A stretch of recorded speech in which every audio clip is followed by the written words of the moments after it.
Hi Pisces, kamusta kayo? Hope you're all doing well and welcome to 1111 Pinoy Tarot. This is a general reading, not a one-to-one. So hindi po lahat ay makaka-resonate or 100% accurate para sa'yo. Please subscribe, like, comment, and share. And please tap the bell for updates from this channel. Maraming salamat sa iyo Pisces. Tingnan natin kung anong energy mo or energy nyo for the month of October 2024. For Pisces, please. Energy for Pisces for the month of October 2024. Pisces, energy. Okay. The Hermit. Pagsisiyasat sa sarili. Okay.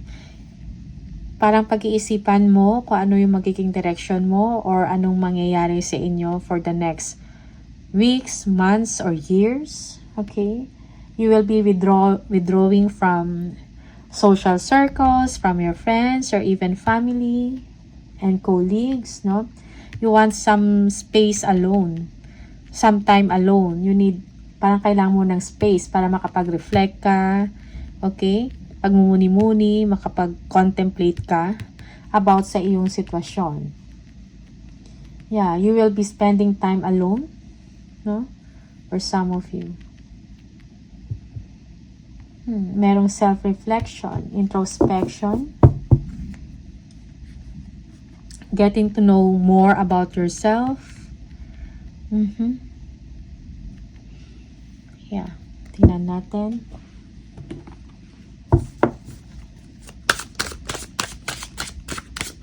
Okay. Yung iba sa inyo, you will be disconnecting from gulo or chaos, from distraction, okay?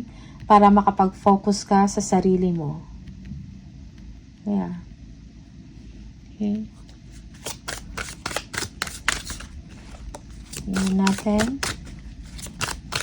Ano yung mga paparating na energies and messages for Pisces, please?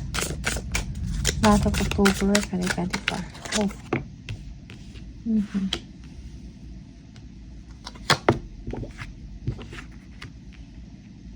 Again, merong Hermit, no? So, it's a confirmation. You want space. You want space or you want some time alone para sa sarili mo. Okay? Meron kang mga pag-iisipan. Or, yeah, or pagdidesisyonan, maybe. Okay?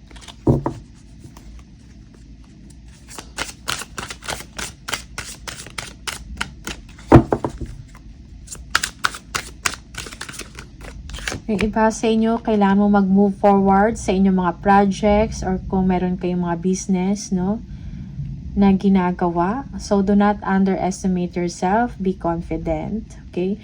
You are intelligent, confident, charming, warm. Okay?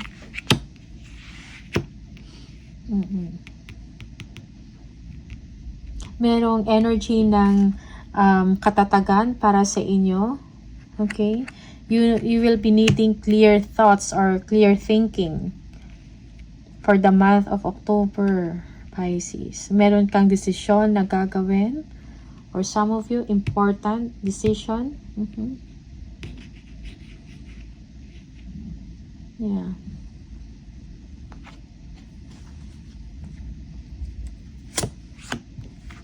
Kung meron kayong kailangan, kung meron kayong mga concerns, okay, or issues, communicate it clearly dun sa person that is involved or concerned.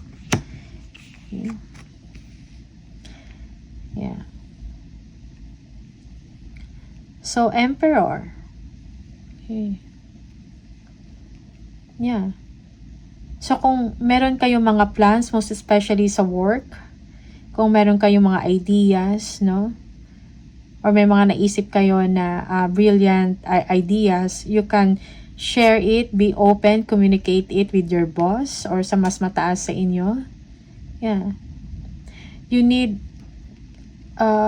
for the month of October, ang pag-iisipan mo is about security and stability mo sa future, no? Pagkakaroon ng kakayahan, most especially when it comes to your finances and career. Okay?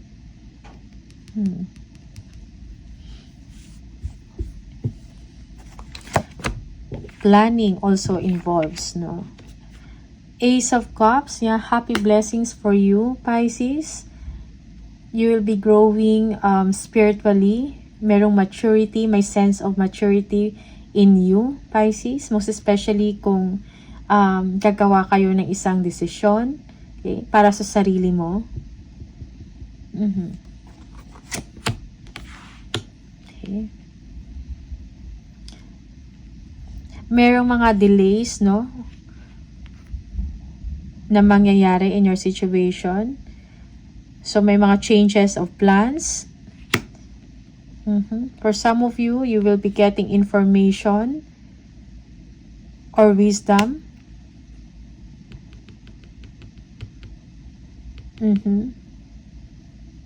Na makakatulong sa inyo to move forward. Okay? Yeah. Merong tao na nag-spy or nagsustalk sa inyo. They like you. Okay? Yeah. Yeah. Yung iba sa inyo, you will be searching for an opportunities. Maybe work to opportunity sa work. Or opportunity, well, employment opportunity. Yeah. So, kung ano man yung mga difficulties na pinagdadaanan ninyo, makakatanggap kayo ng sense of fulfillment in the month of October. Okay? Yeah, blessings and abundance, no? You will feel good. You are guided, no? You are supported by the universe with blessings or abundance or opportunities, no? Seven of Pentacles. Yeah. Merong growth, no, sa inyong ginagawa. Okay, most especially when it comes to finances. Yung iba sa inyo nag-iisip kung ano pa yung pwedeng gawin para ma-improve ang inyong buhay o ang inyong kaperahan. Yeah, yung iba sa inyo minomonitor yung savings or yung pera, something like that. Or nasa waiting mode about good results or results. Okay? Yeah, kung may progress bang mangyayari sa inyong trabaho or sa inyong kaperahan, nag-iisip kayo mga ways, no, mga paraan.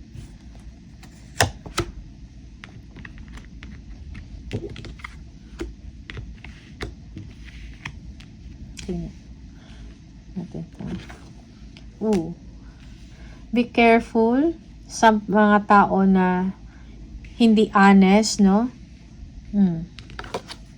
Controversies. Okay? Mga kumukuha ng mga information tungkol sa inyo. So, be cautious in dealing with people, no? Colleagues man to or social circles mo. Dishonesty, deception. Okay? Knight of Swords, no? May mga parang biglaang pangyayari in your situation. Okay? So, you need to be prepared.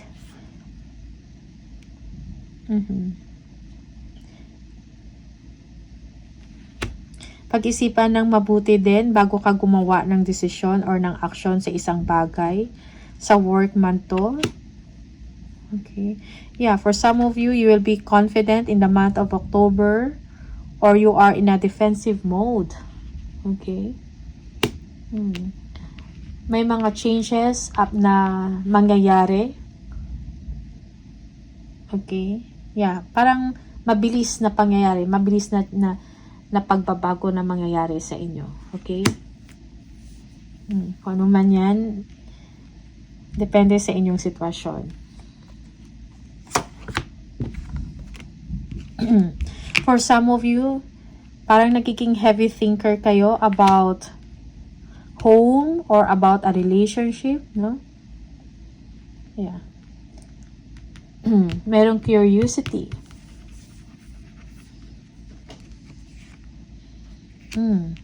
Kung meron kayong business or if you are self-employed, no, your business is going well or is doing well. Yeah. You will be enjoying the luxuries of life because of your hard work. Parang kung ano yung kailangan mo, nandiyan. Okay? Parang walang kakulangan. Something like that. Okay? You are self-secured. You are independent, financially secured.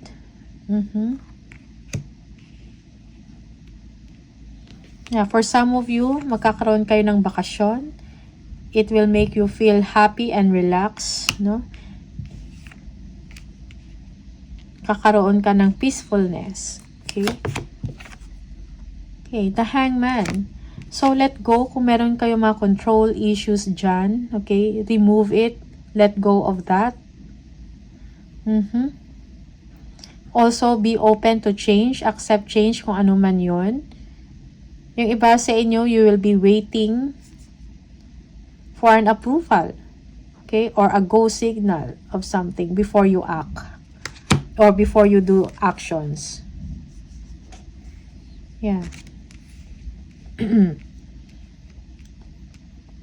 Yeah.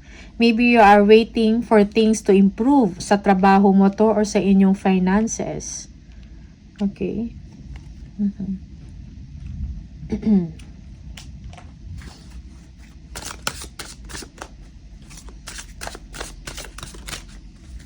Yung iba sa inyo, you will be free from worry about money.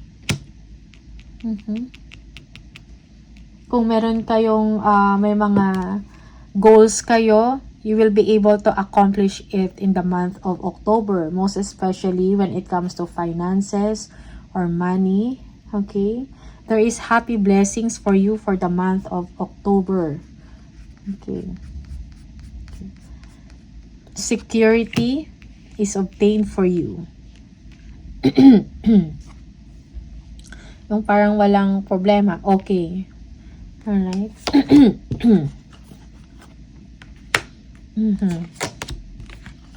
Okay. Someone, parang merong tao na magpaparamdam sa inyo that they like you. Yung iba, they want to partner up with you sa business or sa trabaho. Gusto makipag-collaborate. Okay? Okay? Merong new relationship you are entering or a new person will come into your life and pag-uumpisa yung bagong relasyon for some of you. Someone that is younger. Younger than you. Okay? Or, yeah. So, meron kang magician. Okay? So, meron kang kakayahan to manifest kung ano yung gusto mo. Okay? You are manifesting your dreams. And you are making things happen by using you yourself, no? Your decision. You are a decision maker. Meron kang kakayahan, skills, talents. You are good in communication. Kailangan mo lang gawin at gamitin yun. Okay? But for the best or for the good, hindi sa kasamaan. Okay? You have the power to do things or to make things happen. Okay? Yeah. Okay. Happiness, joy, no? So, parang kung ano man yung mga concern ninyo sa kaperahan man yan or sa inyong relationship, okay? That yung concern or problema or issues na yan will fade away in the month of October. Merong sense of pride sa inyo. Merong wish fulfillment na mangyayari. Yeah. You will feel good in the month of October.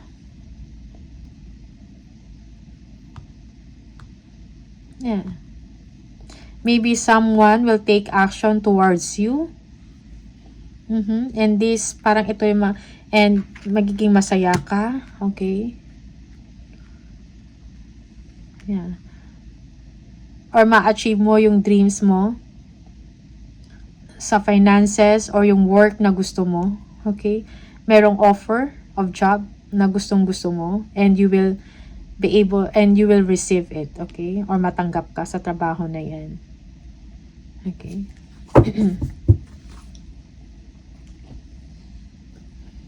Tingnan natin additional messages for Pisces. Wishbone. A wish is granted. Okay, nice. Angel. Spiritual guidance, protection from harm. So, merong someone or protection from your guardian angels. Protecting you from harm or danger. Okay. Merong pin. New job or career. Yes. So, yung iba sa inyo, you will have a new job. Bagong trabaho. Sa buwan ng October. Or maybe transfer to another department. Something like that. Basta bago. Okay.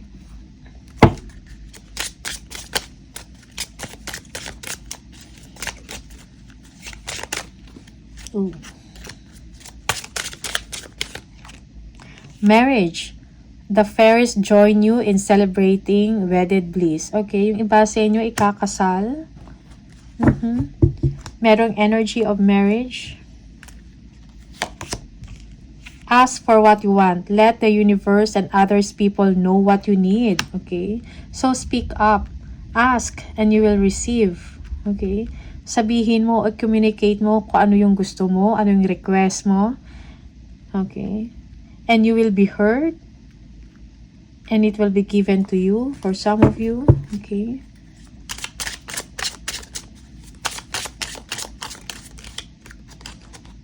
Summer. Everything that you are asking for becomes yours in the summertime. So, bantayan ninyo sa summertime. Kung ano man yung desire or hinihiling mo.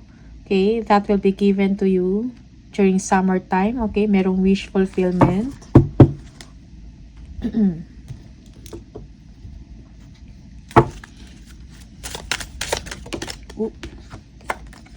It is safe for you to receive. The more you allow yourself to receive, the more resources you have available to share with others. Open your arms to receive and be a conduit for good coming to you and through you as it blesses the world. It is safe for you to receive.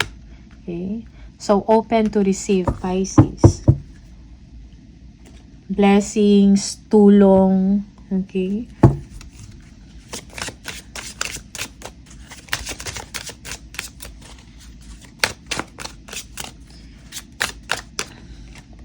Sometimes, walking away is the only option, not because you want to make someone miss you or realize they took you for granted, but because you finally respect yourself enough to know you deserve better. Okay? So, you deserve something better, Pisces. Okay?